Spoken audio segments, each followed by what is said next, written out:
Вчера мы рассматривали подробно вопрос реализации на территории республики плана развития точек социально-экономического роста. Напомню, это инициатива, поддержанная президентом Российской Федерации, связанная с тем, что на Дальнем Востоке уже наметился экономический рост в связи с реализацией режима территории опережающего развития. Но у нас социальная инфраструктура существенно отстает от коммерческих инвестиционных проектов, которые реализуются. Поэтому принято решение значительные средства целевым образом направить в виде единой субсидии на как раз развитие обустройства социальной инфраструктуры точек экономического роста. В случае с республикой определено 7 направлений, которые будут поддержаны. В общей сложности будет направлено 1 750 000 000 рублей за 3 года, 18, 19 и 20 год. Уже сейчас строительство многих объектов ведется. В этом году мы по 5 направлениям будем работать. Это строительство школы номер 35 в городе Якутске с возможностями инклюзивного образования. Вчера эту стройку как раз мы посетили вместе с Арсением Сергеевичем Николаевым и Александром Александровичем Козловым. И строительство идет там полным ходом, и мы до конца года введем ее уже в эксплуатацию.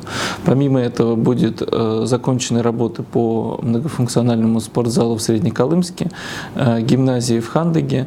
5 организаций профессионального образования получат средства для переоснащения, для закупки нового современного оборудования. Ну, а 2 направления, 2 объекта будут начаты в следующем году. Это объекты коммунальной инфраструктуры города Нерюнгри.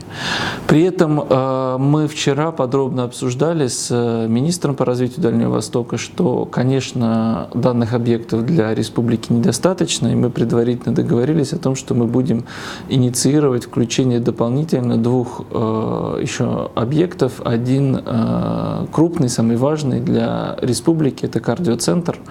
Давняя наша инициатива. Вот будем сейчас обсуждать ее для включения в реализацию в следующие годы. С этой целью у нас уже на понедельник у меня намечена встреча с замминистром здравоохранения Российской Федерации, чтобы согласовать.